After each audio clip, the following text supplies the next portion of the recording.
Oke, itu saya tertarik hadis ini sebenarnya. Di Riyadhus Shalihin ada. Nanti kalian baca ya, karena hari ini banyak orang yang saya tidak tahu kadang-kadang mencela saudaranya dengan kata-kata munafik. Ah, kamu munafik. Nah, ada hadis saya ketemu di Riyadhus Shalihin itu panjang, awalnya saya potong yang di belakang. Jadi ada sahabat namanya Handzalah bin Ar-Rabi' al-Usayyidi. Handzalah ini galau sebenarnya. Dia merasa, wah aku ini kok tidak bisa jadi orang soleh terus-terusan ya. Jangan-jangan aku ini munafik. Terus dia mengadu ke Abu Bakar, wah aku tidak bisa jawab, ayo ketemu Rasulullah aja.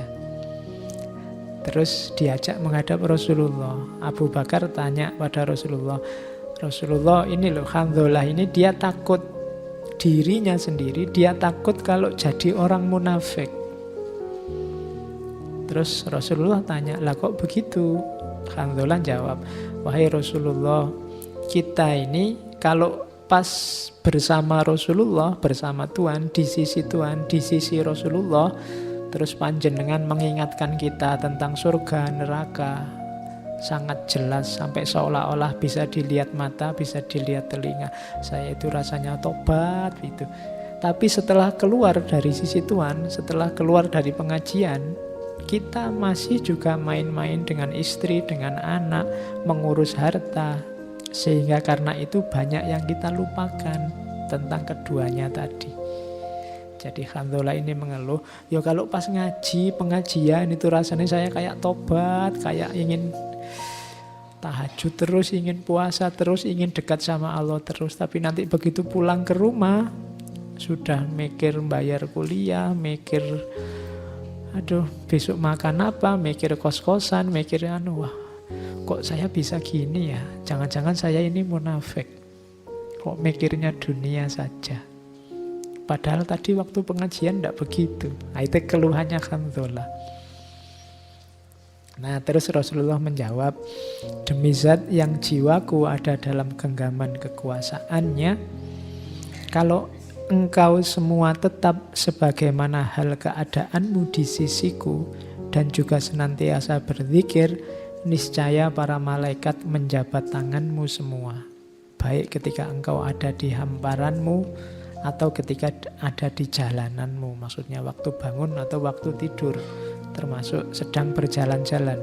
Tetapi hai Handzalah, kalau bahasanya Rasulullah, saatan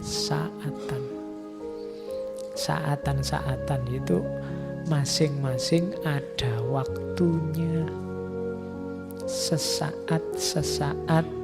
Sesaat memang kita zikir, sibuk dengan Allah, ngurusi rohani kita. Nanti sesaat lagi ngurusi kehidupan kita, mencari sandang pangan dan lain-lain. Dan Rasulullah ngomong saatan ini diulang sampai 3 kali. Saatan. Jadi tidak apa-apa kita berpikir duniawi, asal tahu waktunya, tahu porsinya. Dan kalau ada orang berpikir dunia, jangan dituduh munafik. Katanya orang Islam, kok kelakuannya begitu, kok yang dipikir dunia. Loh memang kalau pas waktunya mikir dunia, ya mikir dunia. Waktunya ngopeni anak istri, ya ngopeni anak istri. Ada saatnya masing-masing. Nah ini nasihatnya Rasulullah. Saya bawa ke sini kelihatannya menarik. Don't waste time waiting for inspiration, begin. And inspiration will find you. Itu H itu bukan haji ya.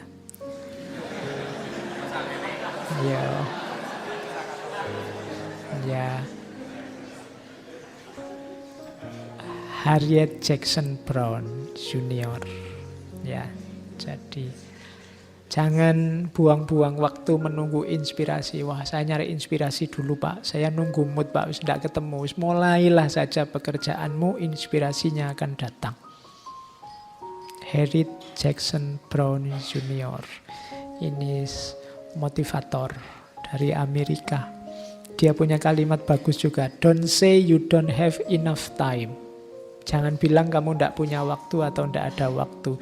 You have exactly the same number of hours per day that were given to Helen Keller, Pastor Michelangelo, Mother Teresa, Leonardo da Vinci. Semua tokoh besar. Jangan bilang kamu tidak punya waktu, tidak ada waktu, atau tidak cukup waktu. Waktu yang diberikan padamu sama persis dengan waktu yang diberikan pada siapapun tokoh-tokoh besar. Soekarno, Ki Hajar Dewantoro, Kiai Haji Hasyim Asy'ari, Kiai Haji Ahmad Dahlan. Waktunya sama 24 jam. Persis. Dan mereka bisa melakukan hal-hal besar. Kenapa kamu tidak? Nabi Muhammad pun juga 24 jam. Tidak ada dalilnya karena beliau Nabi, maka waktunya jadi 28, tidak ada. 24 sama. Tapi manfaat hidupnya luar biasa. Maka jangan beralasan tidak punya waktu atau tidak ada waktu. Jangan-jangan kita saja yang tidak bisa ngatur waktu. Oke, dan ingat-ingat katanya Steve Jobs yang almarhum tahun 2011 yang lalu, yang punya Apple Incorporation. Your time is limited, so don't waste it living someone else's life. Waktumu terbatas, jangan buang-buang waktu untuk hidup versi orang lain. Hiduplah versimu sendiri, gampang-gampangannya itu. Jadi hiduplah edisi dirimu sendiri. Kenapa? Eman-eman waktumu terbatas, katanya Imam Syafi'i, al-waktu kas-saif. Jadi itulah gambaran-gambaran umum tentang waktu.